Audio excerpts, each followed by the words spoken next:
लोकसभेचे विरोधी पक्षनेते राहुल गांधी उद्या परभणी दौऱ्यावर. सोमनाथ सूर्यवंशीच्या कुटुंबियांची घेणार भेट.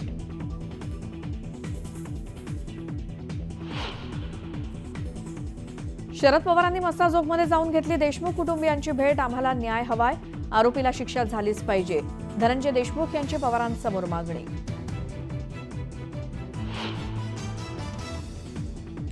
संतोष देशमुख हत्येप्रकरणी सूत्रधाराला योग्य प्रकारचा धडा शिकवा. सरकारनं या प्रकरणाच्या खोलात जावं, तोपर्यंत आम्ही शांत बसणार नाही. मस्साजोगमध्ये शरद पवार आक्रमक.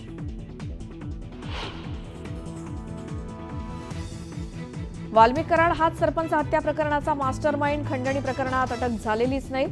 बीडचे आमदार संदीप क्षीरसागर यांचा मोठा आरोप. सरपंच देशमुख हत्या प्रकरण लोकसभेत मांडलं. आरोपीच्या पाठीशी कोण हे जनतेला कळलं पाहिजे. देशमुख कुटुंबाची भेट घेतल्यानंतर खासदार निलेश लंकेंची मागणी.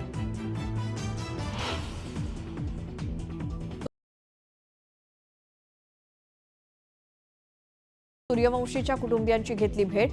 दोषींवर कठोर कारवाईसाठी प्रयत्न करण्याचं आश्वासन.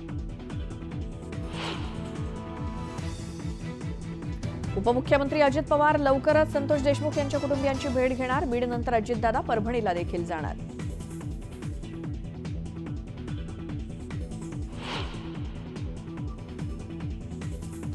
नवनीत कावत बीडचे नवे पोलीस अधीक्षक. कालच मुख्यमंत्र्यांच्या आदेशानंतर एसपी अविनाश बारगळांची केली होती तडकाफडकी बदली. नवनीत कावतांवर कायदा सुव्यवस्था सुरळीत करण्याचं आव्हान.